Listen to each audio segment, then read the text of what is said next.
చలో కొత్త వార్తలు ఏమున్నాయి? నామినేటెడ్ సెలక్షన్స్ 54 పోస్టుల భర్తీకి సర్కారు కసరత్తు. వర్కౌట్ చేస్తున్న అధికారులు, గతంలోని 37 పోస్టుల ఉత్తర్వుల్లో చేంజెస్, మంత్రుల ఛాంబర్లకు ఆశావహుల చక్కర్లు, సీఎం రేవంత్ నివాసం వద్ద హడావుడి. బోగస్. పాత లిస్టులో చేంజెస్ అన్నది బోగస్ నేను అనుకోవడం. ఎందుకంటే ఎవరికైనా ఇంట్రెస్ట్ లేకపోతే వాళ్ళు తప్పుకుంటే తప్ప అందులో చేంజెస్ ఉండవు. నేను మొన్న రేవంత్ రెడ్డి ప్రెస్ మీట్కి వెళ్ళిన తర్వాత అక్కడ ఆయన చిట్ చాట్ నిర్వహించిన దాంట్లో కూడా నేనున్నా. ఆయన చాలా క్లియర్గా చెప్పడం జరిగింది. అప్పటికే జీవో వచ్చింది, అది మళ్ళీ కొత్తగా ఈ నామినేటెడ్ పోస్టులు ఇంకా 37 మంది జీవో ఇవ్వలేదు అనడం కరెక్ట్ కాదు. ఆల్రెడీ జీవో వచ్చేసింది. జీవో గవర్నమెంట్ రిలీజ్ చేసింది నామినేటెడ్ పదవుల విషయంలో. ఈ చేంజెస్ అన్నది బోగస్. ఎవరు నమ్మకం పెట్టుకోకండి అనవసరంగా. వాళ్ళకి కావాల్సిన వాళ్ళకి నామినేటెడ్ పోస్టులు ఇచ్చేసినారు ఆల్రెడీ. ఇక మిగిలిన నామినేటెడ్ పోస్టులు ఏంటంటే 17 మాత్రమే. ఆ 17లో ఏమొస్తాయో చెక్ చేసుకోండి. ఈ చేంజెస్ అన్నది ఉండదు. చాలా క్లియర్గా ఆ చిట్ చాట్లోనే ఆయన క్లియర్గా చెప్పడం జరిగింది. ఆల్రెడీ జీవో వచ్చింది, ఎలక్షన్ కోడ్ కారణంగా ప్రమాణ స్వీకారం చేయలేకపోయారు, గంతే మిగిలింది. మిగతాదంతా క్లియర్. ఆల్రెడీ కాపీ వచ్చిన తర్వాత ఇంకా మళ్ళీ చేంజెస్ ఏముంది? చేంజ్ చేయడానికి అవకాశమే లేదు అక్కడ. సో ఇప్పుడు ఆ 17 మందిని ఎవరికి ఇస్తారన్నది చూడాలి. ఫస్ట్ నామినేటెడ్ పోస్టుల్లో చాలామంది ఉద్యమకారులని పక్కన పెట్టిరు.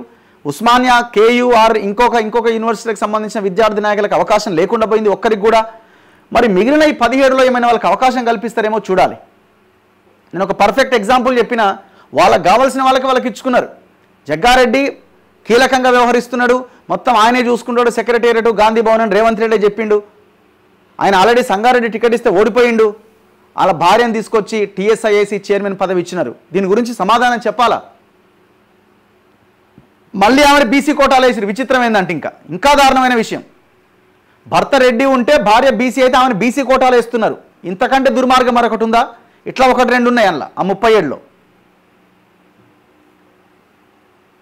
సో ఈ ఉద్యమకారులకు ఇప్పుడు మీరు తెలంగాణ సెంటిమెంట్ మీద మాట్లాడుతూ ఉన్నారు. తెలంగాణ టీఎస్ని తీసి టీజీ వేసినాం, తెలంగాణ చిహ్నంలో అమరవీరుల స్తూపం పెడుతున్నాం, అండ్ తెలంగాణ రాష్ట్ర గీతాన్ని ఆవిష్కరించినాం. ఇట్లా రకరకాలుగా చెప్తున్నారు. గత 10 సంవత్సరాలుగా కేసీఆర్ చేసిన తప్పులు సమీక్షిస్తున్నాం, ఆయన చేయని పని మేమే చేస్తున్నామని. మరి ఇప్పుడు తెలంగాణ ఉద్యమకారుల విషయంలో, తెలంగాణ ఉస్మానియా యూనివర్సిటీ విద్యార్థి నాయకుల విషయంలో మరి ఎందుకు మీరు వాళ్ళకి కార్పొరేషన్ చైర్మన్లు కానీ కనీసం ఇస్తలేరు? వాళ్ళంతా ఎమ్మెల్యేలు కావాల్సిన వాళ్ళు. ఈ లెక్కను చూసుకుంటే కేసీఆర్ చాలామందికి ఇచ్చిండు. మీరు ఒకసారి లెక్కలు తీస్తే చాలామంది ఎంపీలు అయ్యారు, చాలామంది ఎమ్మెల్యేలు అయ్యారు, చాలామంది కార్పొరేషన్ చైర్మన్లు అయినారు అక్కడ. మరి మీరెందుకు చేస్తలేరు?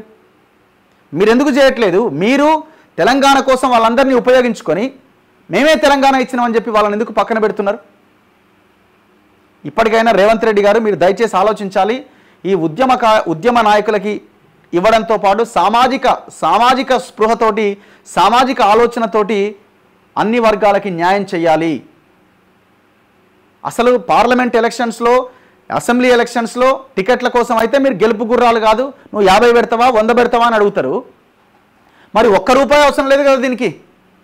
మరి ₹1 అవసరం లేని దగ్గర బీసీలకి, మిగతా వాళ్ళకి ఎందుకు, మిగతా వర్గాలకు ఎందుకు, దళితులకో గిరిజనులకో మిగతా వాళ్ళకి ఎందుకు చోటు కల్పించారు?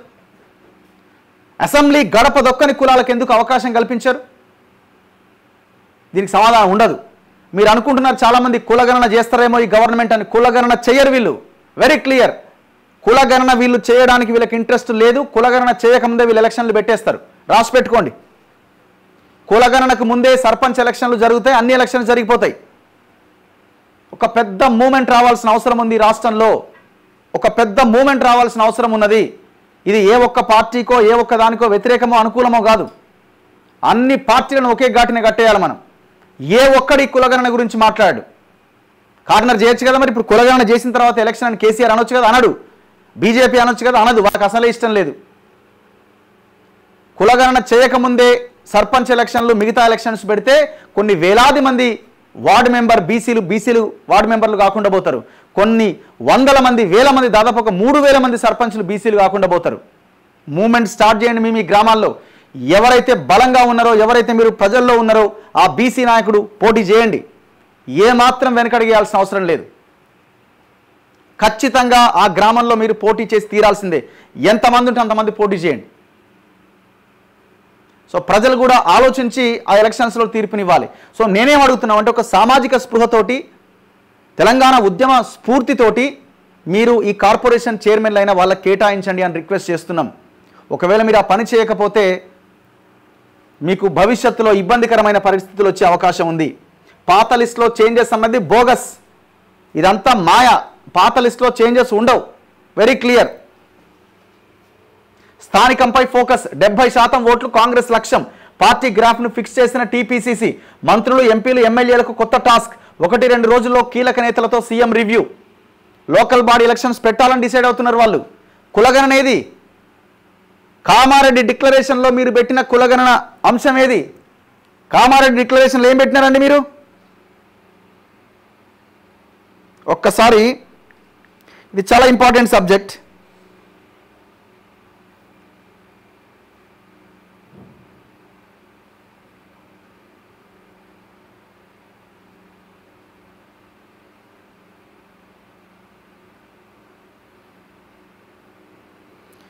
ఇది లేదు, ఎక్కడ ఉంది?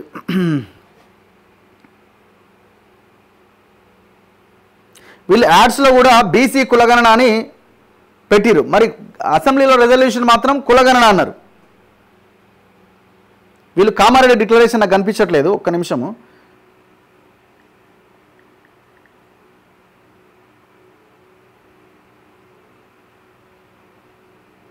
చూపిస్తాను, ఒక్క నిమిషం.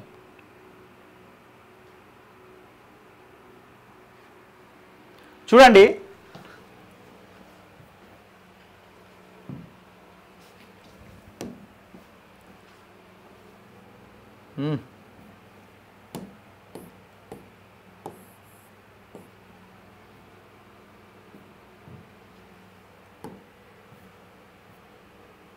చూడండి కామారెడ్డి బీసీ డిక్లరేషన్ ఎలక్షన్స్కి ముందు ఇచ్చిందే కదా ఈ డిక్లరేషన్.